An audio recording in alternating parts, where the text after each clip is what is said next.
কারো ভিসা হয়েছে কিন্তু টিকিট নেই, সিটও খালি নেই বিমানের। কারো আবার হয়নি ভিসা, টিকিট কোনোটাই। নিবন্ধন সহ সব প্রক্রিয়া শেষ করে আশকোনা হজ ক্যাম্পে এসে শেষ দিনে এজেন্সি মালিকদের সন্ধান পাননি অনেক যাত্রী। ধর্ম মন্ত্রণালয়ের ভারপ্রাপ্ত সচিব সাইফুল হক জানান, নানা জটিলতায় হজে যেতে পারেননি ৫১ জন যাত্রী। জানান, নির্ধারিত ফ্লাইটের সময় শেষ, তাই সবশেষ উদ্যোগ হিসেবে যাত্রীদের নিয়মিত ফ্লাইটে পাঠানোর চেষ্টা চলছে।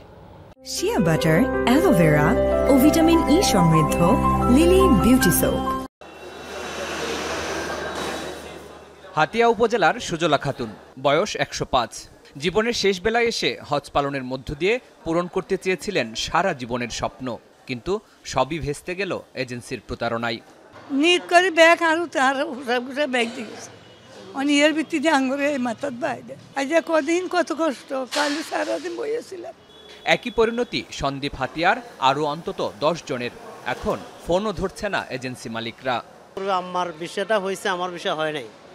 আর আম্মা যে রোগী ওনাকে কোনো একা ফাড়ানো সম্ভব না। ফ্লাইট দিচ্ছে, আপনারা অপেক্ষা করেন, একটু অপেক্ষা করেন, আমরা ব্যবস্থা করতেছি, শুধু আশাবাদেই দিতেছি। এমন প্রতারণার শিকার হয়েছেন আরও অনেকেই। লাস্ট যোগাযোগের পর বলতেছে যে আমাদের তো হজ ফ্লাইটের টিকিট শেষ, এখন আমরা আপনাদেরকে অন্য টিকিট করার চেষ্টা করতেছি, একটু ওইখানে অপেক্ষা করেন। অথচ তাদের কেউ এখানে আমাদের খোঁজখবর নিচ্ছে না। তাদেরই একজন বগুড়ার একটি উচ্চ বিদ্যালয়ের প্রধান শিক্ষক। স্বামী স্ত্রী মিলে সারা জীবন টাকা জমিয়েছেন একসাথে হজ পালনের আশায়, কিন্তু এবারও মক্কা মদিনায় যাওয়া হচ্ছে না তাদের।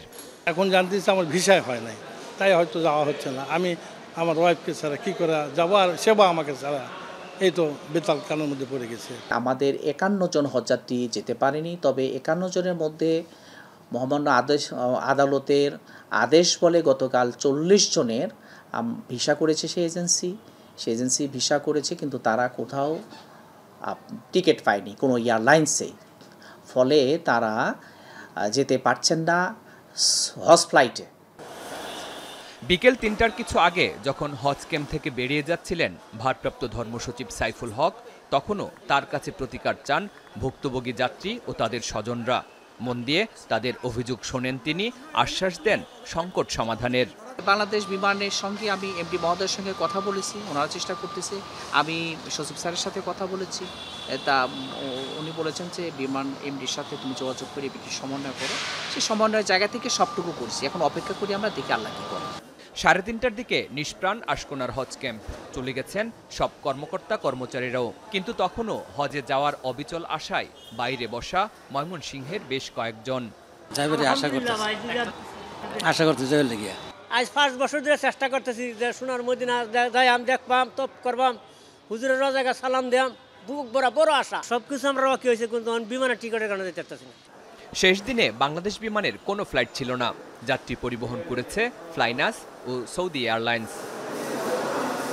দুই রাষ্ট্রের বিষয়সহ আরও নানা কারণে হজ ব্যবস্থাপনা একটা জটিল প্রক্রিয়া।